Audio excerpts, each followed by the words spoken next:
Get some food over tonight.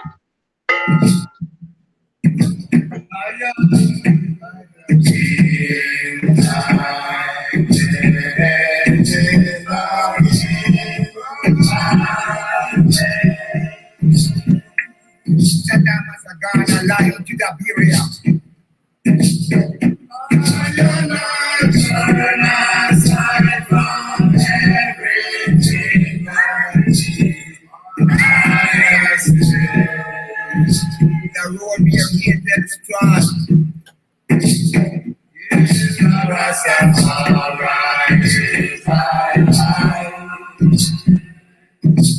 Rastafari is our life.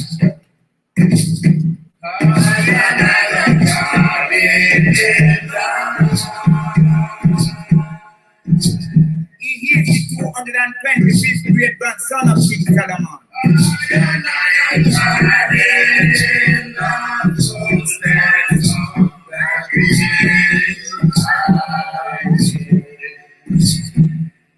Acts 2nd, 19th verse declare.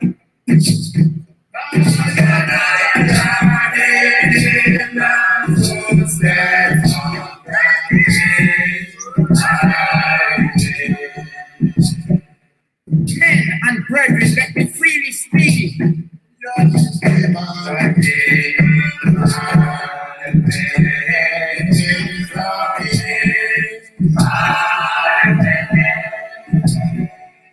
Of David, the prophet.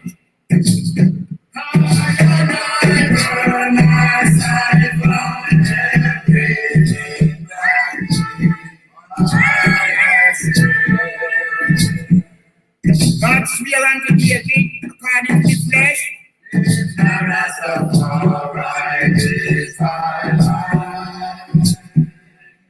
Through his lineage.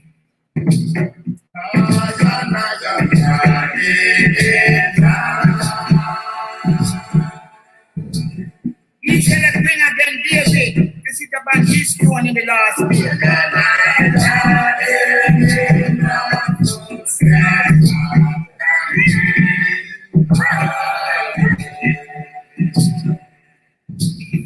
Revelation 1.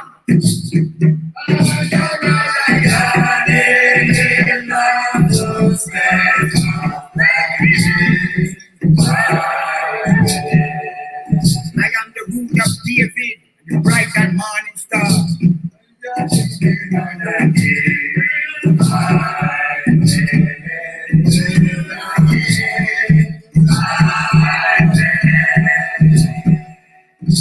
Revelation 5 declare. Turn aside from everything that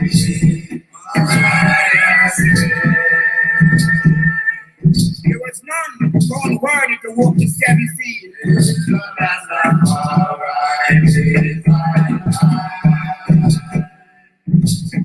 No man in heaven and above the heavens.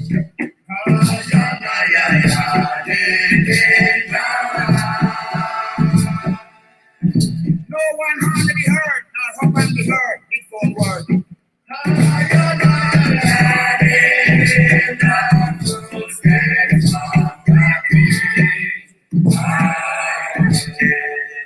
Here till I see the man who walked in the 7 seas.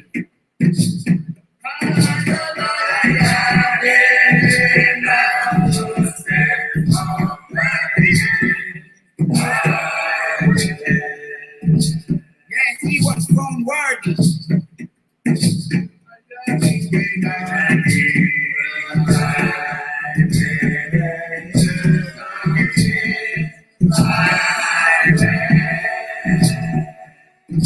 Worthy is the Lamb that sits upon the throne of David.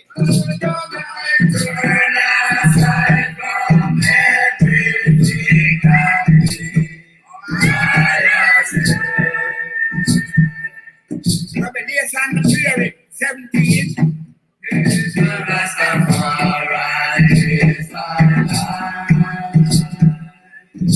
it's titled King of Kings and Lord of Lords.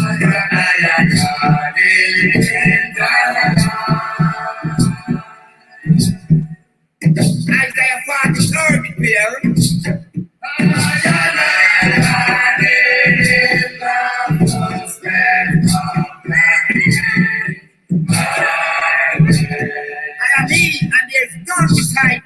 In the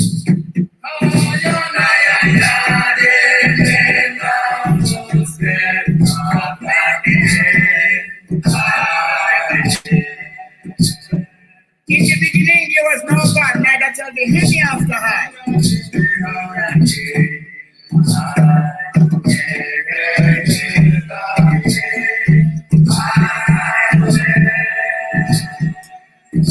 The Rastafari, the Holy Father, Mother. I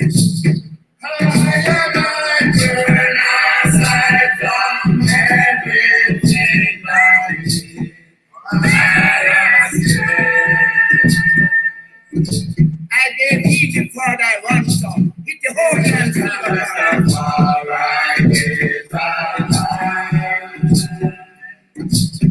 You are my witnesses to prove and to know.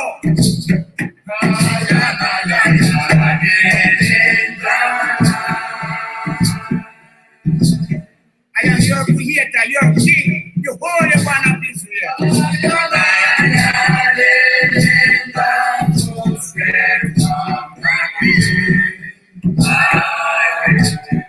Yes, God.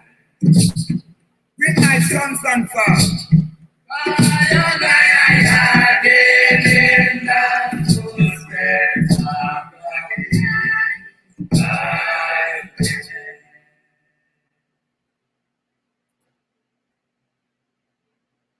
All right, family.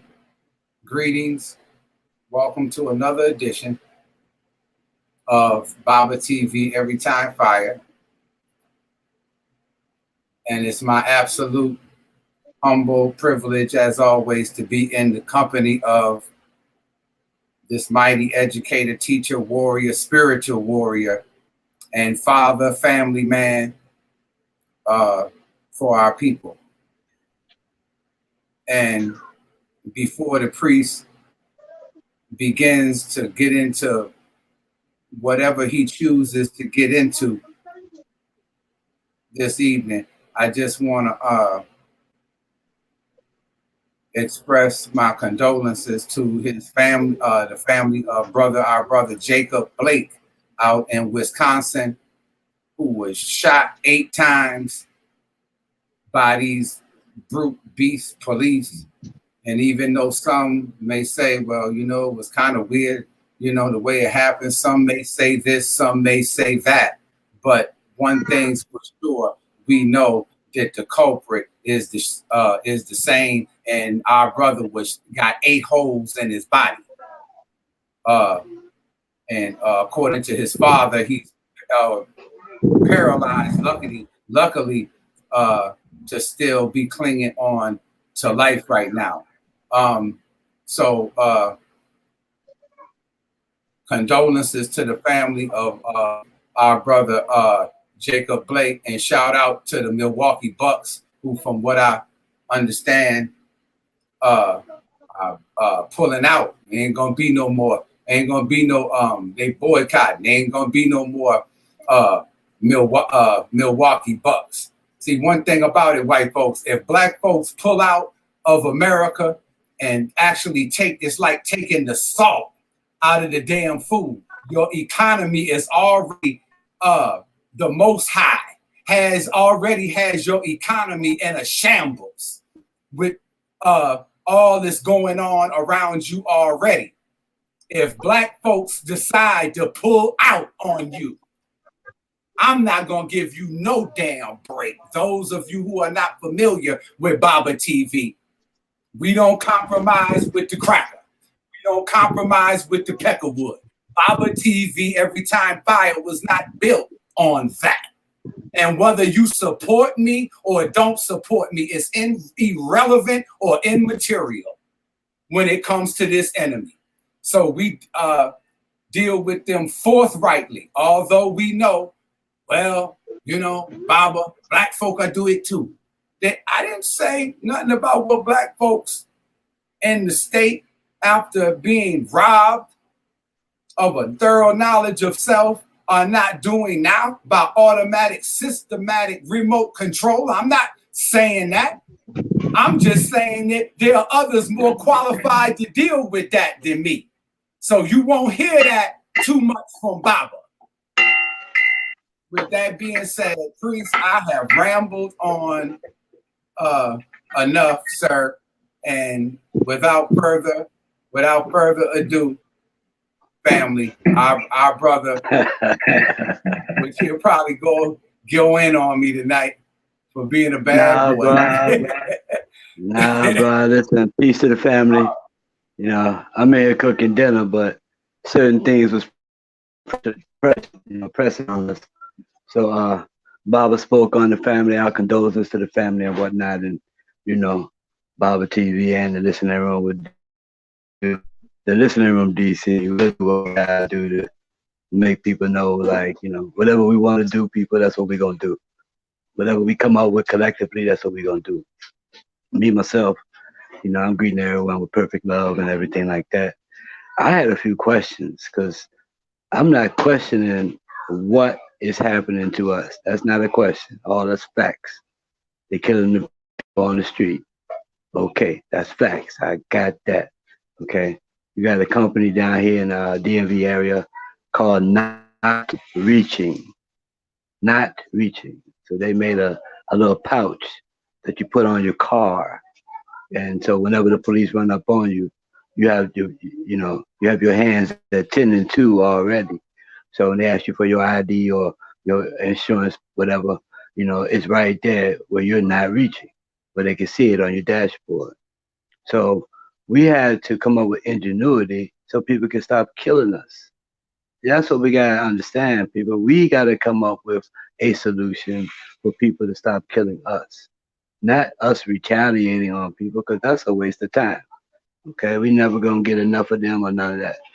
So we need to be in a position where, you know, a better behavior for ourselves, because our behavior gonna be our savior. I've been saying that for a couple of years. Excuse me, I'm trying to cook my dinner while I'm talking to the people, so I'm gonna still talk to you and try to look over at you, if that's all right, Baba. You know what I'm saying? You still there with me, Baba? Yes, sir. Yeah, I want to make I'm just drinking me. Okay. I'm just sitting here drinking me some of this good mountain water here. Oh, okay. Yeah, I gotta get me a sip of that mountain water. I heard about it. I heard it gets you clean. I'm gonna bring you a couple 5-gallon jugs now. Yeah, I heard it gets you clean. You heard that rumor? Yeah, that's what you said it would do if I drank it. Yeah, that's it, my brother. So, you know, what I was saying to the family is like, look, we have to come up with a behavior where people don't run up on us anymore. Plain and simple. Not no talk. Okay? Because I'm always walking around DC and every city where I really go, but I take my children with me everywhere I go. Everywhere I go. So I'm on my behavior where as long as you don't reach for nothing, you good. I personally don't care about nothing what you got on, no clothes or no stuff like that. I'm only busy about just be careful when you walk up, because, you know, walking up is just one part of walking out. So you gotta walk up and you want to go home to your family just like I want to go home to my family. So we got to come up with a solution where, you know, if you don't run up on me, I'm definitely gonna leave you alone. If the police have a question, I'm standing perfectly still, and let them ask their questions. I ain't moving. That's the kind. I had some questions. I'm like, I watched the video and maybe it's me. I know it's me because I'm looking at things my own way, and sometimes that's not good. But looked like the brother was walking away while the police was behind him. So, you know, if ones was in the military, not saying, you know, the brother was not or whatnot, but if ones was in the military, you know, when this is going on, somebody behind you, the easiest way to deal with them is you stop, you come to a complete stop. When you come to a complete stop, you can assess the situation for yourself. So you're dealing with it head on. You're not dealing with your back turn. So your back turn puts you at a severe disadvantage. So I was not, you know, I'm questioning, like, is that proper for our people to think about it like that? Like, you know, are we supposed to come to a complete stop when they guys talking to us? Because we seen enough evidence where they will shoot us. They will, without question. Okay, and I was talking to a brother this evening, and he was saying, well, from his perspective, because we're looking at all the people's perspectives and seeing what's best for us. He said, well, look at the police perspective. He trying to get home at the end of the day. He deal with this shit every day, same shit. Okay, so now when it's his turn, like in the lottery, in the police, everybody get a turn. You gotta kill somebody. That's what they do. That's what people don't understand. That's why it's going on as a ritual, all up and down, United States and every other place. It's a ritual because certain people get in line to get promoted. You have to kill somebody. That's the world that they in. So if you check every police officer's background, each one of them had to do somebody to get to the next level. Okay, but people not looking at it from that point of view. Okay, they looking at it like, oh, they killing black folks. Yes, until our behavior change. When our behavior change, believe me, they not gonna walk up on you and shoot you, because they know for sure if they walk up on certain people like that, they might not go home either at all, at all. If they run up on certain people, it's no, I'm turning my back to you. I'm looking you in your face and answering your questions. Number one, how you doing today? What's up? You can ask me anything you want. See, that's why we gotta tune into certain things like that brother Nearly Fuller. He got a show on Talktainment Radio. I think I ain't mean to call it name out, but Produce Justice. So Nearly Fuller tell you about the code. He breaks this shit down like, look, man, you're a prisoner of war. If you look at it any other way, you're gonna miss it. If you talk about systematic white supremacy, these people act this shit out every day. They do it on purpose. So now we as a people or individually, we can't say we do any one thing on purpose together. On purpose together. That's gonna bring about a unified front. Nothing on purpose. We have to wait till brother get shot, and then we in outrage. But how many been shot and murdered and killed in the past? Let's see, 670 years unjustly. How many people been murdered since that time? So if there's gonna be an outrage, let's do our historical research and go, wow. So they done killed trillions of us unjustly too. Spear, rock, everything they can come up with. Drowned us in the Atlantic Ocean. Killed us on our own soil. I mean, come on, man. They've been doing it on a larger scale number. But see, this generation, they giving you some shock on like we kill a guy. Okay, you killed one guy. You shot one guy. You go back 30, 40 years ago, really when people was doing that, man, they was killing people like they did the other night in Brooklyn and the Bronx. They go kill 20 people at a time to get their point across. Okay? We gotta understand, like, if you want to shut it down, shut this shit down through our own good behavior. Our own good behavior. Not, because there's a lot of people out here fighting for our rights. And I ain't talking about no crudball lawyer or none of that. As Bob would know, I don't speak for those guys. But I'm saying, like, look, we gotta check our behavior. I ain't saying change nothing what you doing. Check our behavior, people. Check for your sons there, brothers. Check for your sons. Because they taking out our sons and incarcerating them at an alarming rate. Full of petty shit. Petty. It's so petty, like, if you had talked to your son last week, be like, what's up? And he talk to you about some shit if he could. You ain't around, so he can't talk to you. But it was some petty shit. He's like, yo, man, don't do that shit right there. Come over here and work with me and get this bread.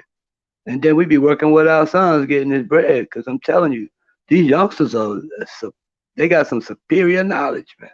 That's why they locking them up. Because the way they evolving, man, like they call it indigo children. These kids come up with some shit, and if it's marketed right, come on, man, we ain't thinking about no capital or no bullshit like that. Should be thinking about protecting these youth right now, and not with no bullshit ass talk. That's for these grown people, because everybody want to fight each other. All the grown people got their platform and they got their followers and they talking. But hey, you getting people money? Hey, cool, you getting that. Now, what you gonna do about Chicago? Because you know that the young people ain't just killing each other. It's people agitating that shit. Now, why we ain't get at those people yet, I don't know. We got all these gangsters, ex-military people. We got all that people talk with their mouth. They got their shows about all that. Why we ain't get at these cats that's running this shit over there in Chicago and say, ceasefire, Holmes? No, not the, we gonna think about it. No, fucking ceasefire. Because see, sometimes war gotta come out of the city to go to where it need to go. And one thing for sure and two things for certain, the people who causing all this bullshit don't want no war on their front lawn. They don't want no war on their front lawn. They got gated community and shit, man. So you gotta think of where this shit really coming from.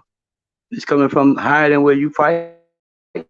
So if you actually fighting amongst yourself, like damn, somebody is puppeting all us. So somebody got their hand all the way up our ass for sure, and making us move. And it's not just in America. Don't ever get that wrong. It's all over Earth right now because we gotta think about it. We It's more melanated people on the planet than anything. We got the richest culture, richest customs. We be sharing customs with each other, learning how to cook from each other, learning how to survive. Because when you go to a different city, or matter of fact, you go to a different country, right? And you say, boy, only thing I know how to eat is chicken and this, that, and the other. When you go to certain people's country, well, they eat lizards. Well, you standing right here talking to me, you say, I ain't eating no lizards. But by the time you get over there where the people at, and then you see what people eat and they having a good time and all that, and you see what they do to make that thing, you gonna eat that lizard, bro. And you gonna say, yeah, it tastes good because you learn other people's cultures. Well, I ain't eating none of that. Okay, we'll see. Get out from amongst your comfort zone, which is what we need to do at this point. Because we all so comfortable. We good. We running out platforms. We just talking to people and yeah, talk. No, what's gonna happen for real? Okay, because if you ain't really about it, you can get your followers, but you and your followers ain't really gonna be about it, and that's a good thing. So we got 30 million people unemployed right now, and you and your 300,000 followers ain't much, but that's what you got. Y'all stand over there, man, because y'all ain't gonna do nothing about the bigger problem. Which if you about that money, you'd be like, yo, how can I go to this city and open up a warehouse and have some type of business going? Something. Something. I mean, really something. Really. Like go down to Missouri and open up a canning factory. Just making cans. And the real type of cans where people went to school not to make that aluminum shit that kill you, but make some cans that really some storage units. And build these little things up in America where you standing at. Because everybody want to leave, you ain't got nothing to leave with. Even if everybody packed up tomorrow, you only thing you got is some GMO fruit. You don't even have no organic seed in your backpack. At least you're supposed to have some organic seed saved. So if you have to leave in the mall and leave all your furniture and leave all your stuff, guess what? You got some bags of seeds with you. Okay? And bags of seeds, believe me, bro. I got watermelon growing in Tanzania. I ain't never been there. Okay? I got fruit growing in Nigeria. I ain't never been there. But them seeds I be collecting, they reach over there. Apple seeds. I got apples growing in Namibia. I ain't think they was growing apples till I sent the seed over there. Them things take 7 to 8 years before they bear fruit. You catch me, Barbara? Can you hear me? Yes, sir. Yeah, I got you. Because I don't want nothing to cut you off. Oh, you ain't coming. I'm just asking a question after a certain point because I'm like, people don't think about saving seeds. Okay, watermelons. Every watermelon that most people get is genetically modified. It don't have no seeds in it. So now, simple things like that. People so busy trying to jerk people around for $2 and all this bullshit. They don't go. Let me get one watermelon with seeds in it, and we gonna eat the watermelons and collect the seeds out of one watermelon. Okay, we did that. We do it all the time. So out of one nice sized watermelon, you can get 698 watermelon seeds out of one watermelon. It seems irrelevant to a person that don't grow watermelon. But 698 seeds, bro, is 698 plants. Each plant growing 5 to 10 fruit. You understand? So you talking about farmers don't think like poor people, man. Farmers think like don't throw no seed away from that one watermelon. So say you got a whole truck of watermelon. Well, that's 100 watermelons on that. So that's 100 times 698 seeds. You got thousands of seeds. We supposed to be bagging them seeds up. Because if you go inside them little flower stores and you want 10 watermelon seeds, real seeds, it costs you $15 for 10 seeds. We letting that go to waste. And we eat watermelon. I don't care about the joke about black people eat watermelon. We eat watermelons and collect the seeds. And then we process the seeds, put them in our cute bags, sell them over the internet. See, I'm going to get the people something to do. Stop playing with this thing. Because, see, if I want some money, I'm going to make all you rich. So I can ask you for money. Be like, here you go, man. You can have that. Because that just be my cut of the business anyway. See, we forgot how to do this thing. You know what I'm saying? For real. We really forgot. You know what I'm saying? Excuse me, Barbara. That's my phone ringing. Because now, brother called me the other day and said, these guys, they got some work in Missouri. So they want to create some jobs. Mm-hmm. So I said, what can we do in Missouri?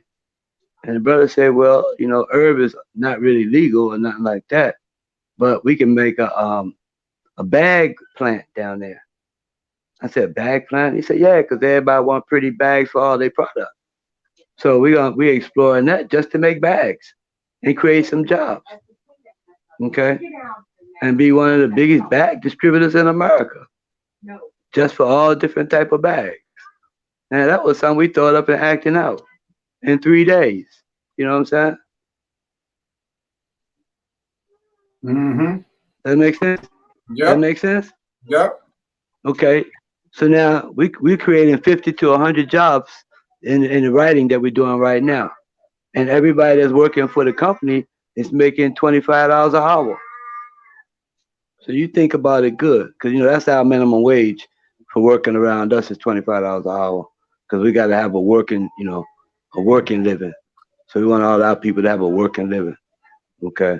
So now, by the time you're making bags, which you're an ex-convict or whatever, you can't get no job. You come to our factory, you know exactly how the bag's supposed to look. You know what I'm saying? Correct? Yep. Yeah. See, now you're getting paid for what you already went to jail for. But now you just making the bag. You ain't doing nothing extra. Okay. And you making enough money where in Missouri, that's a lot of money per hour. And you guarantee 8 hours a day. You know what I'm saying? Mm-hmm. And that's just, we try and create some stuff so that people can have something they doing. Instead of I got 200,000 from you and I'm collecting 200,000 from the people and I ain't got nothing for the people. See, I'll take $200,000 and split it between 200 people, and I just invested in 200 businesses. Correct? With some chump change, right? But in this pandemic, that's somebody's rent for the month. That's gonna keep somebody's business, operating. So if I got, break them numbers down for people while we collecting this money, we collecting the money to put it back into other people's hands. When I say other people, that means other people that look like us, for real. Because you got businesses that are right across the street from each other, but people will not go across the street and go get what they need across the street. Because we've been taught to be so competitive against ourselves that we compete against ourselves. As Mm-hmm. I'm just, and I'm looking at it like, hold on, are we really competing against ourselves? But we can win the game. And every time I say that to people, they say, "Yo, people don't do that no more. That's some old stuff, please." I'm like, okay, it's old. I'm gonna stick with it. I'm gonna stick with it because that's how I got a little older. By sticking with certain things that work, you know, certain other things don't work. I'm throwing it away straight away. I'm throwing it away. So I'm here, Baba. That's where I was at. I was cooking my dinner and looking at my son's face because he had to leave the playground because I had to come home and cook dinner and do this little brief talk with the people. So I was telling him, I shout him out because I take him to the basketball court every day so he can go ahead and be a star. And the dude can shoot too, but he ain't gonna join the NBA. Okay, and in college they gotta do it virtually. So I don't see how that's gonna work out. But hey, that's the world we living in right now. So it might change, or we could change it. Which one we want to do is up to us, for real, Bob. So I'm listening right now because I'm thinking of how how I'm going to say the right thing to people when I'm on your broadcast. Because I don't want to get any red flags or blue flags or white flags anyway. You know what I'm saying? Mm-hmm. Yeah.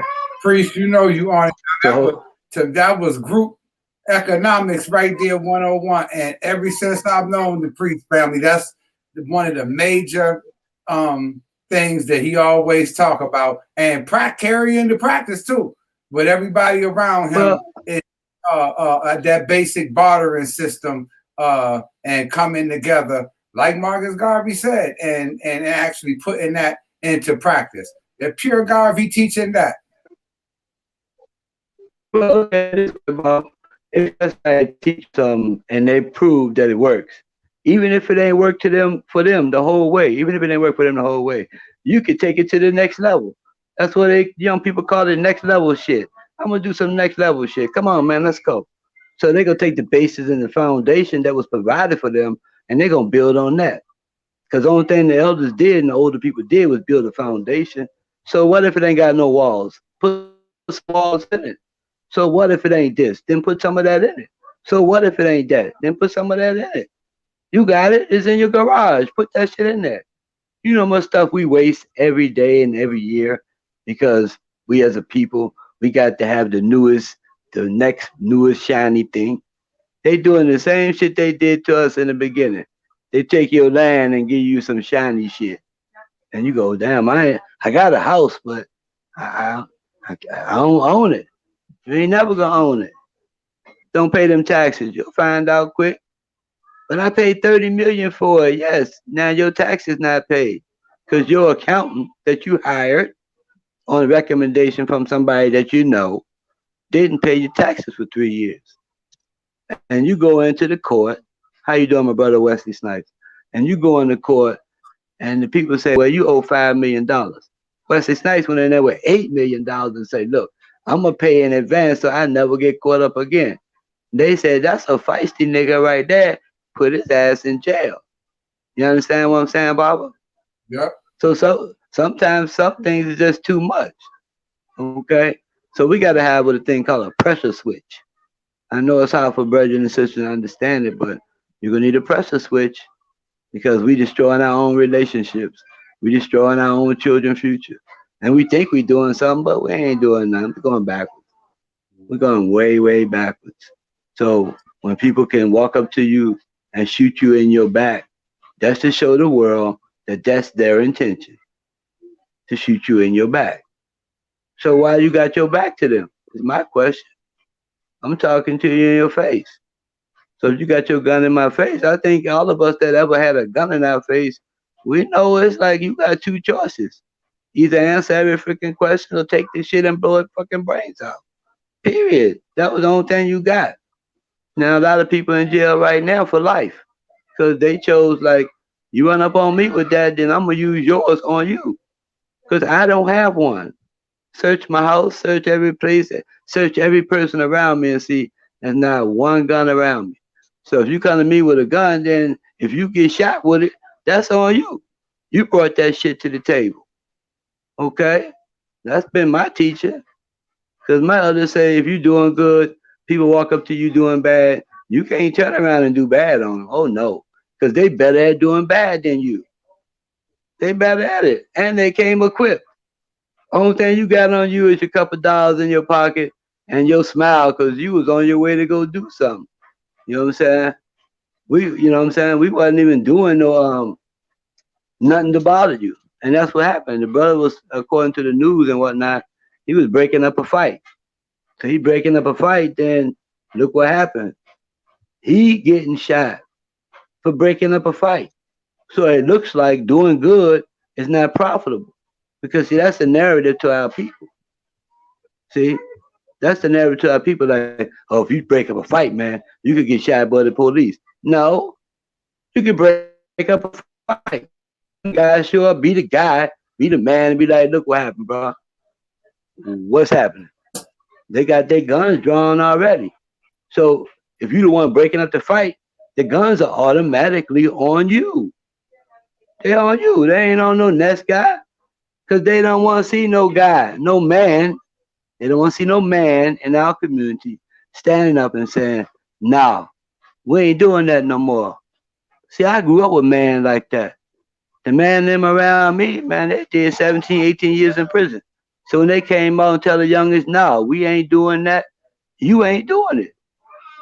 So when the people was running little crews and all that stuff, and the OGs would get out of jail and they'd be like, "Nah, man, that ain't gonna work." And it didn't work. Because that's what they know. They did 17, 18 years in prison. They know this shit didn't work. You know what I'm saying? See, I hope I'm clear, man, because the thing is hot on me right now. Because, people are walking around me talking about you got to have a weapon. I'm like, man, believe me. What they say in the movies? I am the weapon. You know what I'm saying? uh, Yeah, because I ain't got none. So I would have to use yours. If you bringing it, correct? yes, sir. So if I'm using yours on you, I must be better at it than you. Hmm. How about that? So they used to say, don't bother people that used to be wicked, who trying to be righteous.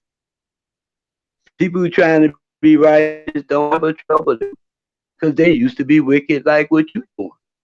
And they probably better at it. That's why they repented. So they did it so well. They did badness and wickedness so good. I can't say so good. They did it to the best of their ability and found out it was fruitless. So they made a turn. And when you make that turn, you come back and be like, yo, I ain't doing that no more. So you can tell youngins what leads up to stupidity.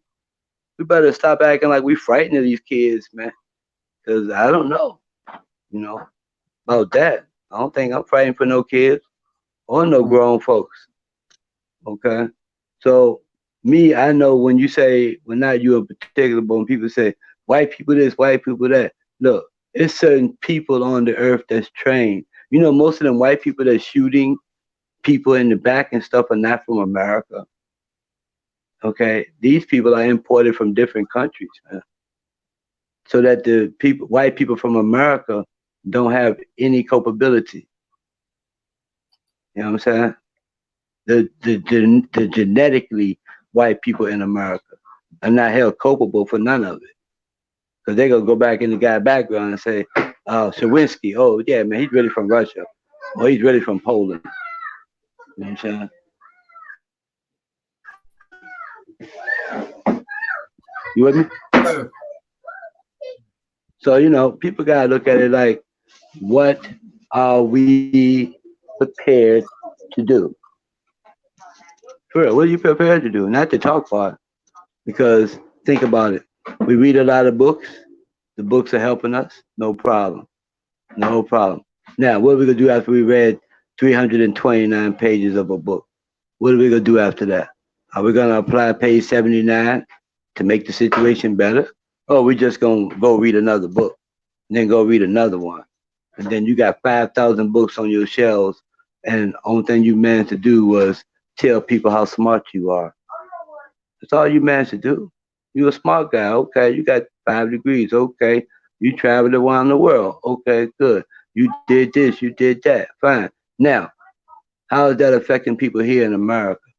How are we going to deal with these people in America? Because our people, our dear people, I learned it today. My wife taught me today. She teaches me well. She said, our people need all the help they can get. Okay. We just ain't our people. We're not into every behavior that people got.